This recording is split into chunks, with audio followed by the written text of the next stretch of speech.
Have you ever felt that your path toward enlightenment was blocked by something invisible? Have you wondered whether the world around you is real or just a reflection of your own thoughts? Welcome back to the channel where ancient wisdom becomes a living guide for your everyday life. I'm so grateful to share this space with you today. In this episode, we are going to explore the radiant mystery of the Mani jewel, the jewel of light that shines in the Lotus Sutra, and uncover how it reveals one of the most profound teachings in Mahayana Buddhism, that everything you experience is a manifestation of your own mind. Let's begin with an image.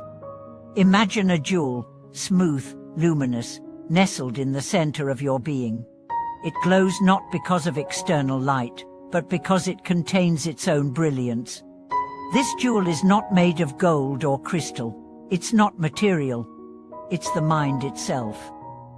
It's what the Lotus Sutra calls the Mani jewel, the light of awareness, the core of Buddha nature, the seed of enlightenment that exists in every sentient being. But here's the question. If we all have this jewel, why don't we see it? Why do we suffer? Why do we search outside for peace, love and meaning? Because the jewel is covered by ignorance, distraction, desire, and fear. The light is there, but it's hidden. And the path of the Dharma is not about acquiring something new, it's about uncovering what's already there. The Lotus Sutra presents the Mani jewel as a metaphor for our true nature. One chapter describes how the Buddha, like a father, sews a priceless jewel into the lining of his son's garment without the son's awareness. The son wanders in poverty, unaware of the wealth he already possesses. Only later, when told, does he discover the treasure has always been with him. This is us. We are the son, the Buddha is the father, and the jewel is the awakened mind. What does this mean for our daily lives? It means that your suffering, your anxiety, your restlessness, all of it is rooted in forgetting who you are. You are not your job, not your history, not even your thoughts. You are awareness itself. And this awareness, when stabilized, becomes luminous, compassionate, wise. Like the Mani jewel, it illuminates not only itself but everything around it. And here's the radical message of the Lotus Sutra. The world you see is not objective, it's a projection. A dream woven by your karmic habits. This is the teaching of a mind only, that there is no reality apart from mind. You may ask, but if everything is just mind, does that mean nothing matters? That there's no truth? But no, it means that your mind is the source of your reality. Your intention shapes your perception. Your perception shapes your experience, and your experience shapes your world. Let's use a simple example. Two people walk through a forest. One sees beauty, peace, connection. The other sees danger, insects, and fear. Same forest, different minds. This is not philosophy. It's your life. How many times have you changed your utter situation only to find the same inner restlessness returns? Because it's not about the job of the partner, the house, it's about the mind you bring to them. That's why the Mani jewel is so powerful. It reminds you that the change you seek is not out there, it's in here. But how do we access it? The first step is awareness, mindfulness, seeing clearly, not judging, just witnessing. When a thought of fear rises, don't push it away, observe it. Where did it come from? What belief is behind it? What memory is it clinging to? This begins to loosen the veil. The second step is trust. Trust that you already have the light, even if you can't feel it yet. Trust that your practice is working, that every chant, every breath, every moment of silence is polishing the jewel.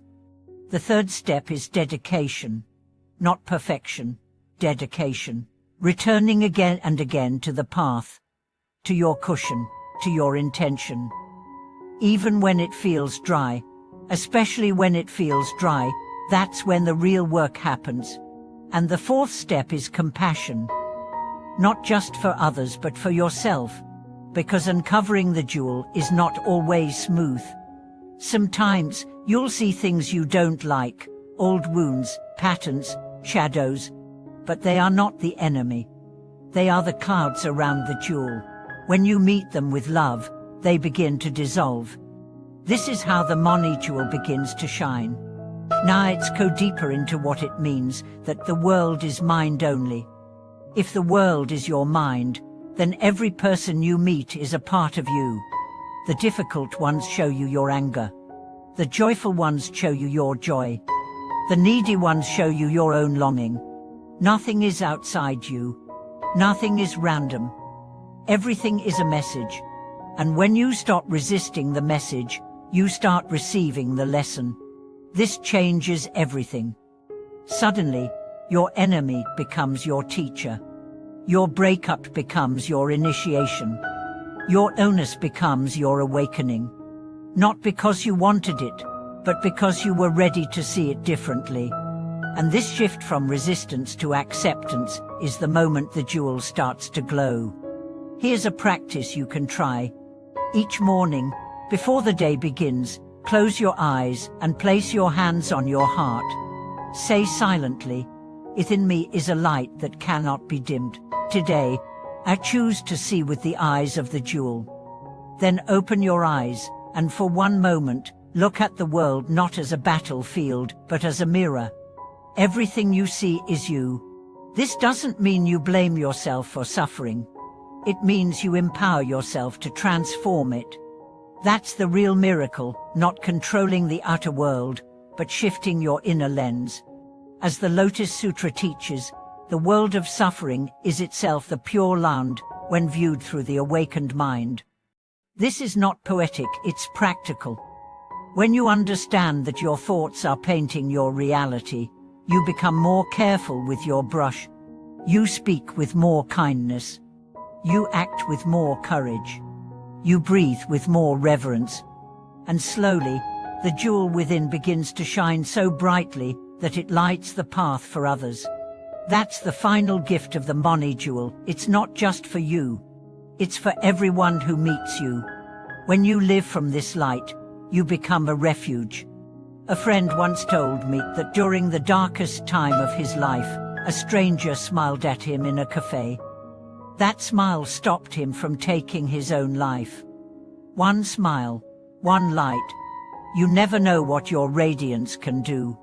So polish the jewel, not for perfection, but for peace.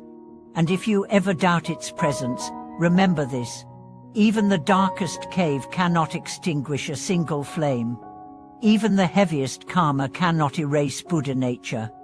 Even if you've forgotten your light, it has not forgotten you. It waits, patiently, gently, ready to rise.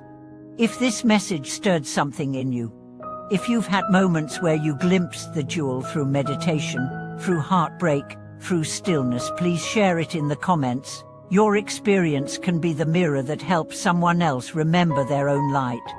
And if this video brought you back to your center, please like, subscribe, and tap the bell.